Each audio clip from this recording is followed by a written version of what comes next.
Hello and welcome to this tutorial on rational expressions and radical expressions and how to deal with them and tutor them. First thing we need to note is that rational comes from the word ratio, meaning we're dealing with fractions. Just like when we had fractions such as 72 over 96 and we were asked to simplify them, the key to this is in prime factorization. Now some of you would be able to see, oh, we can take a 12 out of both of those. Okay, that's fine. When we get to polynomials, you won't be able to do that, so it's good to go back and see how prime factorization helps here. 72, if we did the prime factorization of that, that's 12 times 6, that's 2 times 6, that's 2 times 3, and 2 times 3. So this is really 2 times 2 times 2 times 3 times 3. All right, and 96 was, well, what was 96?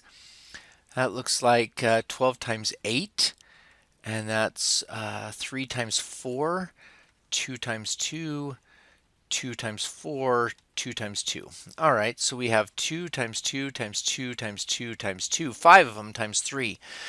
Now, the official way of simplifying is that 2 divided by 2 is 1, and it cancels. Well, that's what canceling means, is we've created a 1 there.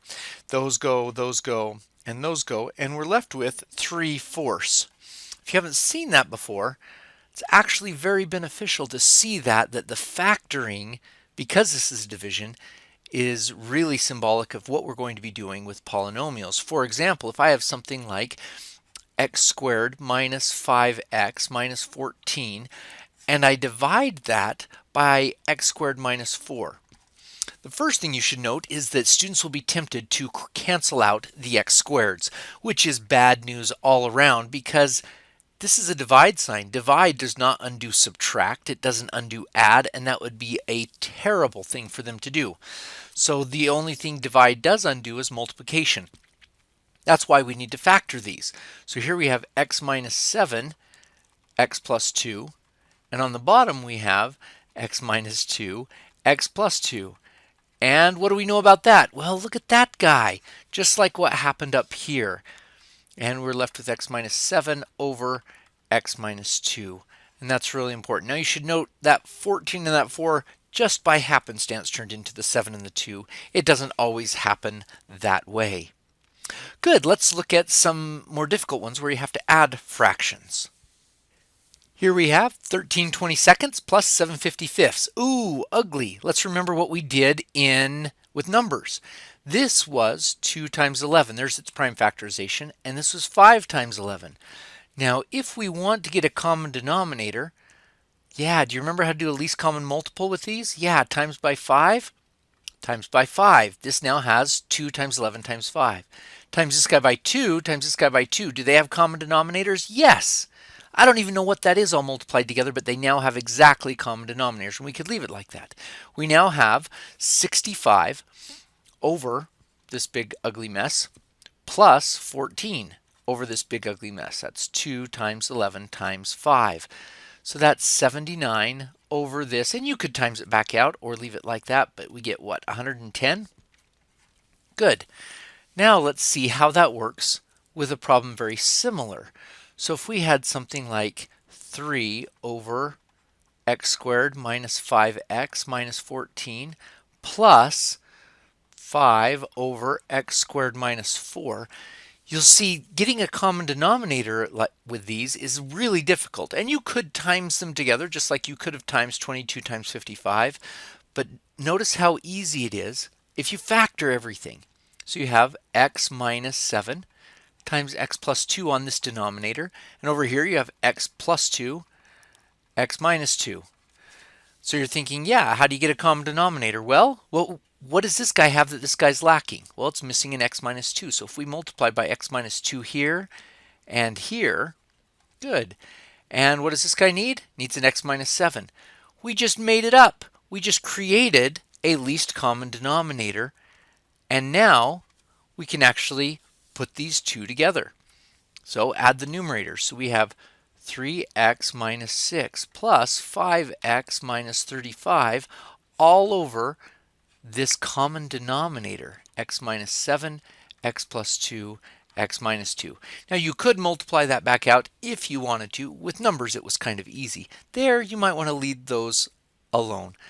Can we add the top? Sure we can. Simplify it. We have 8x minus 41 all over this x minus 7, x plus 2, and x minus 2, x plus 2, x minus 2. Now, if this factored, so it got an x plus 2 or an x minus 2 or an x minus 7 out, then we could cancel and simplify more. But other than that, we just leave it like that. So everything with rational expressions, first step really before you do anything, you're going to want to factor everything. When you factor everything, that's what's going to help. That's what's going to really have you understand what you can do with least common denominators and numerators. Okay, let's move on to radical.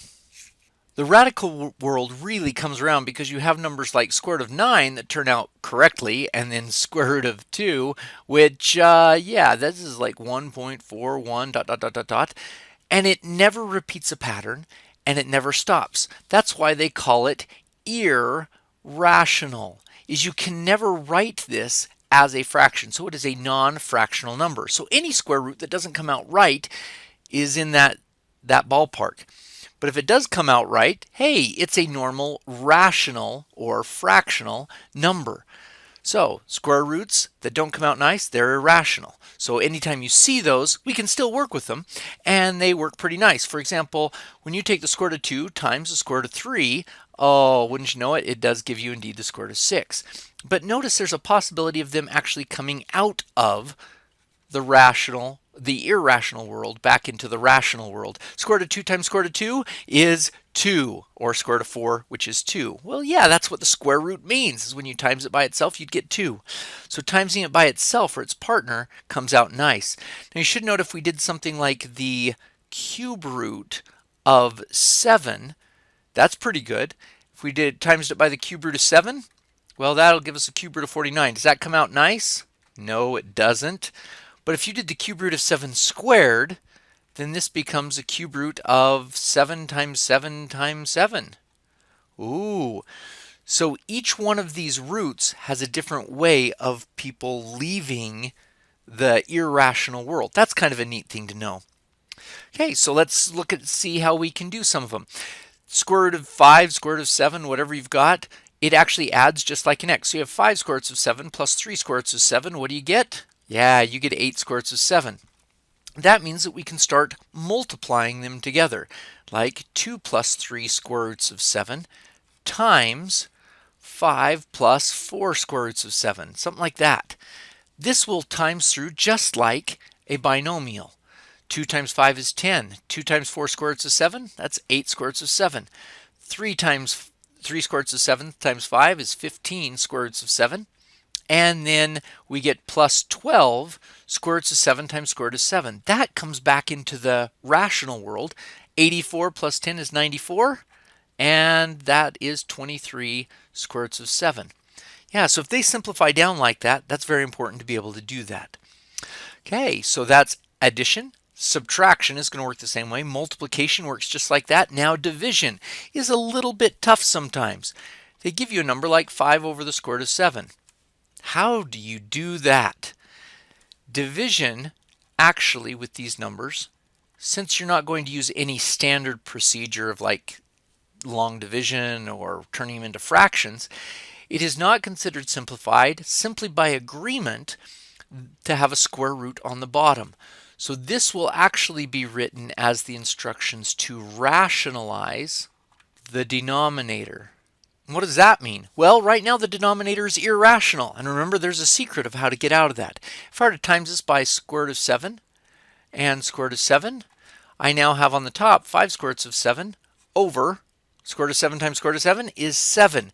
Notice we just did something to this fraction where the denominator is now not irrational, but rational. So that's where we get rationalize, turn into a fractional number, a rational number, the denominator. And that's how we do it. So when you have something that's a little bit weirder than that, let's do something like 3 over 2 plus the square root of 5. Oh yeah, something like that. That's a nice one. Notice your initial reaction is, sure, we could do that, times by 2 plus the square root of 5 on the top and the bottom. Now, when you multiply these, does it really? I don't think so. On the bottom, we would get, multiply these two together, you've got to distribute. You have a plus sign in there. So you're going to get 4 plus 2 square roots of 5 plus 2 square roots of 5 plus square root of 5 times square root of 5 is 5. The bottom is now 9 plus 4 square roots of 5. How do you feel about that? Do you feel you got rid of the square roots? No, we still have a square root in the denominator. We did not rationalize the denominator, so that particular one is bad. Let's take those away. So when you have a binomial on the bottom, getting rid of this, you kind of have to square both of them at the same time. You can't just do the square root of 5 over the square root of 5, because when you jump this in, that'll work, but that'll leave a square root on that side, so that one doesn't work. Take those away. Yeah, you have to get them to both square at the same time. Do you remember way back when we did polynomials, you did something like x plus 3 over x minus 3?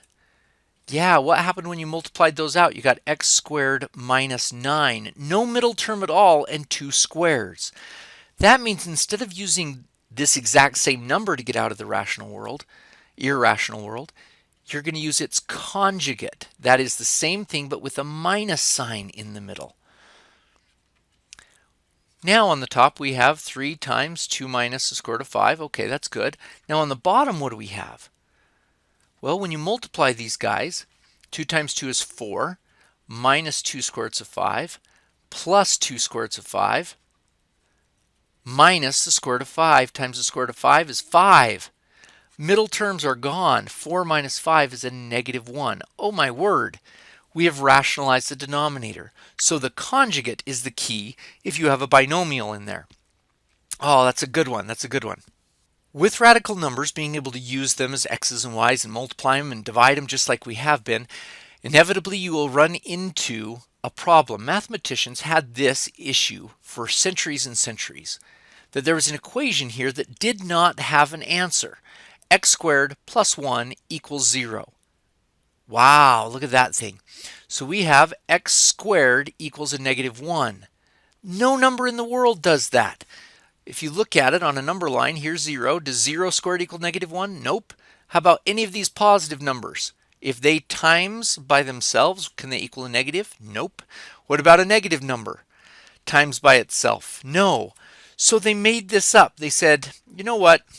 We're going to call this I because it's nowhere on the real number line. It's not rational. It's not irrational. It's actually up here somewhere. It's off of that. And this is the imaginary unit.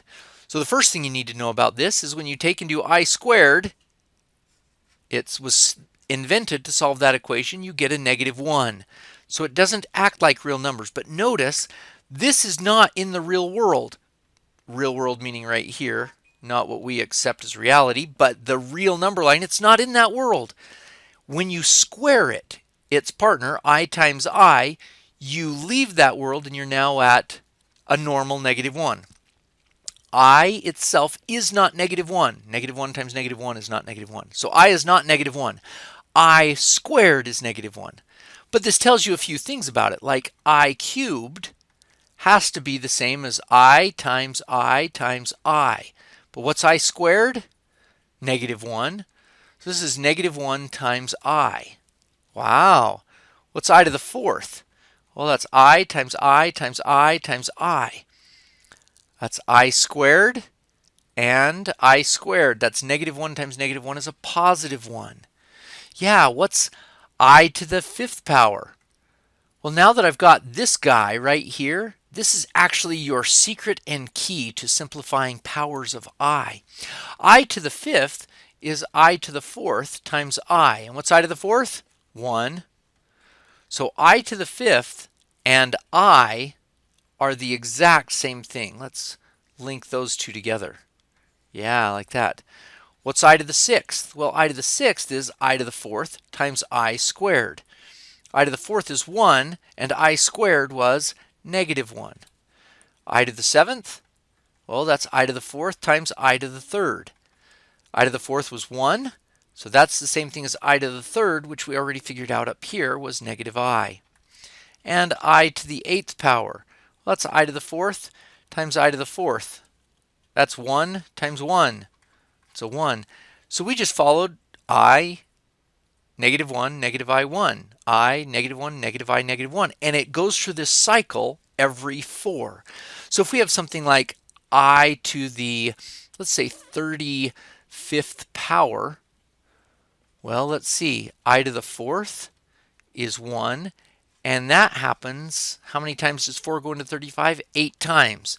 This right here is I to the 32nd power. That means we've gone through this cycle 8 times.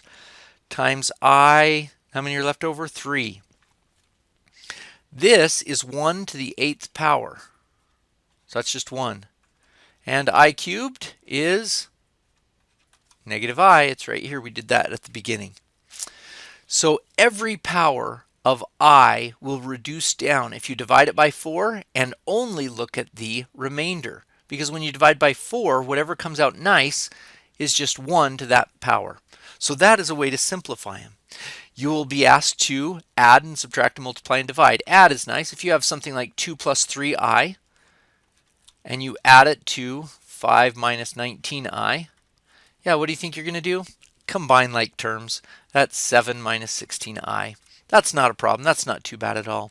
When you times them, it's kind of interesting. 2 plus 3i, because remember, I works like a square root. 5 minus 19i.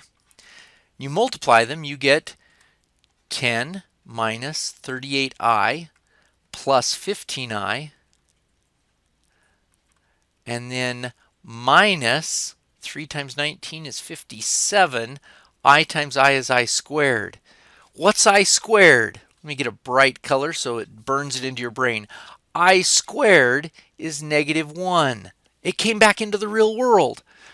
So 10 minus a minus 57, that's 67. And then negative 38 and positive 15, that's a negative 23i. Yeah. So you'll notice you'll never get any power higher than 1 on an I, because as soon as you go to 2, you're back in the real world. As soon as you go to 3, you're a negative. It all works out. You'll always only have one I in your answer because everything else will simplify down. Okay, the final thing on imaginary numbers is division. We've got to divide imaginary numbers. Let's clear this off and do a division problem. 3 minus 8i over 7 plus 2i. Okay, now how do we divide? That's a good question. It actually goes back to rationalizing the denominator. This is a square root. And how did we do it? Yeah, we got it times by the partner that leaves no I here or here. So you got to times by its conjugate. And let me label that really quick. These guys right here are conjugates, and this is how you spell it. They're not exact opposites of each other because both signs didn't change, but just the middle one. So let's see what happens when we multiply these two together. On the bottom, yeah, let's put this in and put that in. We get 7 times 7 is 49 minus 14i plus 14i, and that's the secret of the conjugate. Those guys are gone, and we get minus 4i squared. Oh, what are we going to do with that I squared? Yeah, that's right. That becomes a plus 4, 49 plus 4. So that's a 53 on the bottom. Now let's do the top and let's see what happens. Let's multiply these two together. 3 times 7 is 21 minus 6i. Negative 8 times 7 is negative 56i. And negative 8i times a negative 2i is plus 16i squared. Be cautious about that. Negative 8 times negative 2 is a positive 16. I times I is I squared. I squared is a negative 1. So we get 21 minus 16 is 5 minus 62i. Some books will leave the answers like this. Others want it written as a real number, 5 over 53, and an imaginary part, 62 over 53i. So both of these are the same, and you will need to check with the student's book to see how the answers are written and to see that they really are indeed the same thing. Okay, that should help you with rationals, radicals, and imaginaries.